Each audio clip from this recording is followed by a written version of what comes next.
Yo, I've had the Flow for about 4 months now. I'm so sorry, Lofree, thank you for giving me this keyboard. I just have executive dysfunction and I really enjoy the board. TLDR. Anywho, that's given me a decent amount of time to figure out my general opinion on this keyboard since it has changed a little bit over time. A little bit of backstory about me and like why I even was looking into get this keyboard anyways.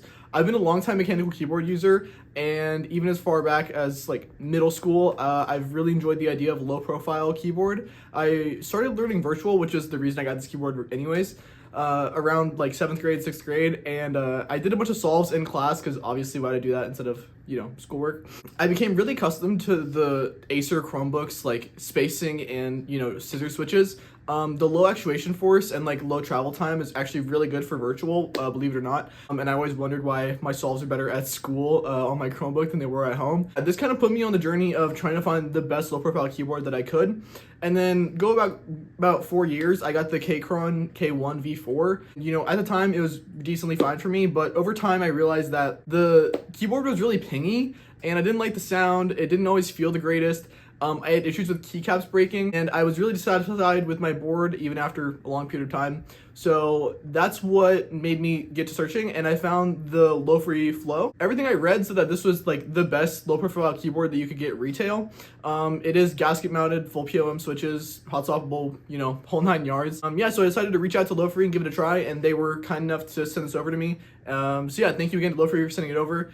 I did ask for the 84 key Ghost white switches keyboard for this, but you can also get this keyboard in 100 keys, or you can get it with wizard clickies or the phantom tactiles. So you have a little bit of options with this keyboard, but yeah, it only comes in black and white with the 2 switches, and then wizards clickies are sold separately. Out of the box, the keyboard was presented about as cleanly as you would like.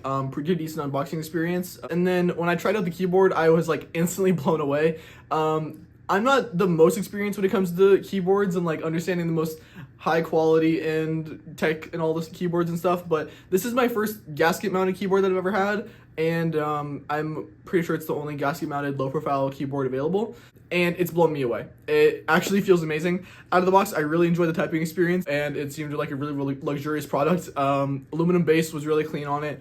I saw some people saying there was like dents in theirs, but mine had no issues whatsoever. But yeah, I really enjoyed the keyboard just out of the box. This is also my first linear board. Like I said, I'm not too experienced with that much stuff. I've had a clicky keyboard, a tactile keyboard, and this is my first linear board. Yeah, I've actually really enjoyed the linear experience. When I first got it, it took me a little bit of time to get used to, I will say. The key spacing was a little bit different than my Kcron K1 V4. It was a little bit more closely together, and as well, the keycaps on the K1 V4 are a little bit more scooped, so getting used to like a flatter keycap set was adjustment, so it took me a little bit to get used to. But I will say I enjoy the way that the Lofree has it set up a lot more. The tighter cluster makes it a lot easier for typing on vert. Sometimes you can still kind of get messed up with some algs here and there. You know, that's kind of something that happens just inherently with vert, so can't be too upset about that. As for the feel and sound, it felt like a very smooth, just linear switch.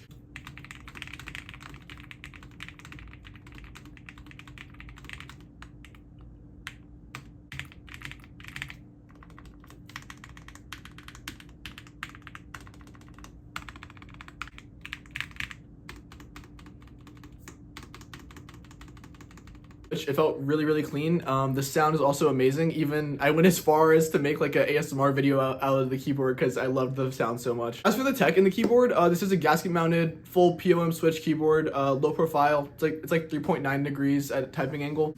Yeah, the switches are designed to be self-lubricating, they said. I see what they mean. The travel has begun a lot smoother over time as I've used it.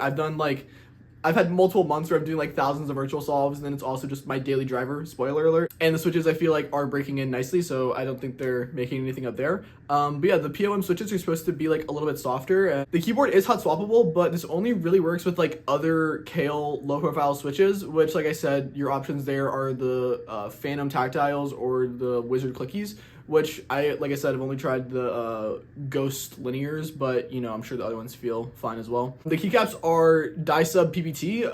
They feel fine. I did have a little bit of issues with them getting like dirty, I guess, when I was like gaming, but I couldn't tell if that's just because like my fingers were messy or whatever. A lot of people had issues about, you know, when they were using the backlight on the switches, that it was bleeding through really easily, especially on the whiteboard like I have. And I don't really have any experience with putting the lights on. I actually just kept them off entirely because I don't really care about backlighting in my keyboard. This aluminum base, like I said, feels really solid, doesn't feel pingy, sounds great. It has pour-on foam in the middle of it, makes it sound a little bit better, dampened sound. Gaskets, like I said, my first gasket mounted keyboard, but feels really nice, super high quality. It also comes with a 40-hour battery life. I've been using mine wired, so I can't really speak on the battery life there. And then as well, they said it's Bluetooth 5.0. I watched some videos and people said that Bluetooth 5.0 isn't ideal if you're doing like super demanding games where you need to have like very, very fast input time. I think there's like better Bluetooth stuff there, but like I said, if you're using it wired, it's totally fine. I haven't noticed any issues. Not that I'm the biggest gamer, but yeah, it's been perfectly fine for my needs. Okay, on to my experience with this keyboard for virtual. It has actually been really good. Like, I've seen videos on it, people said that the keyboard made them type faster. That was again one of the reasons why I wanted the keyboard in the first place. But it actually did make me type faster, which was crazy, especially because I was already using a low profile board. But I'm assuming the fact that this is my first linear board and the fact that this is a little bit better of a typing angle. The K1 was a little bit weird of a typing angle for me. This one feels very, very comfortable. And as well the tighter cluster and like the no scoop, so I can take a much more like direct travel path to the keys. It's honestly kind of optimized for typing. So yeah, I'd recommend it to any vert solvers. I mean, if you want to go, if I can give you some stats, just first off, the typing experience has been great. It's made me want to do virtual more than ever, so that might be why I'm getting better times. I checked my CS timer stats, and I have multiple months where I did like 3,000 virtual solves, which is something I haven't done in like many, many years. I got my first ever sub 3 single on vert with this keyboard, 294, and that's actually my fastest time to ever solve a Rubik's Cube ever. There was a period of time where my virtual PB was faster than my real-time PB, and that like lasted only like a little bit of time. It was like that for a long while where my virtual was faster, but then I kind of got a good 3x3 time, didn't do that much vert, and then as soon as I got this keyboard, started using it more, I beat my 3x3 overall PB. So yeah, I can credit this keyboard for giving me my fastest ever time on virtual ever.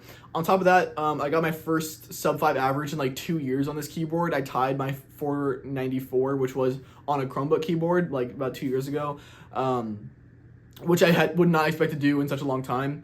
Also, anecdotally, I've gotten like so many more 13 TPS solves than I have prior. I used to cap out pretty easily at like 12, and I found it much harder to get past that. But on this board, I'm very comfortable getting like 13 to 14 TPS solves, and I even got my fastest TPS solve ever on vert. I think it was like 15.5 TPS, the CS timer read out, which is almost like insane. So that's my fastest TPS like pretty much ever on a queue. I have like 15.5 IRL as well, but yeah, I mean, you know, I think just the stats alone speak to the fact that this has been a great keyboard for me to do solve-wise. In the background here, you'll see there's like a 5.4 average of 5 on vert.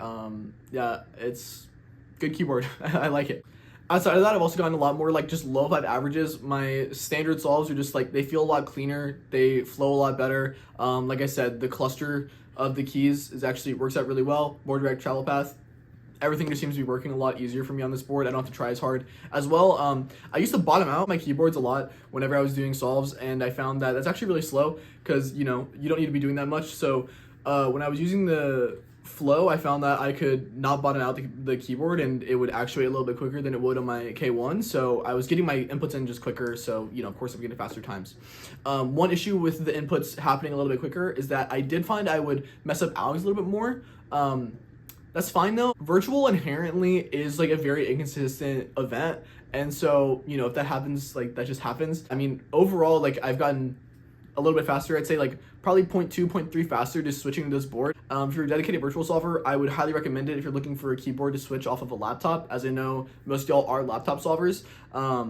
I've enjoyed this keyboard so much. It's honestly been a great experience with me. Yeah, in conclusion, like this keyboard has brought me to like a new level of virtual solving. I think I'm at my peak as I have been like in years. So that's honestly really cool to say. The typing experience is very enjoyable. I'm doing more solves. I'm improving more because of that. It's better in almost every way than like every keyboard I've ever had. So I've really enjoyed it. And yeah, I hope that you will give this keyboard a try as well. It's honestly been a good experience for me as somebody who is experienced slightly with low profile keyboards.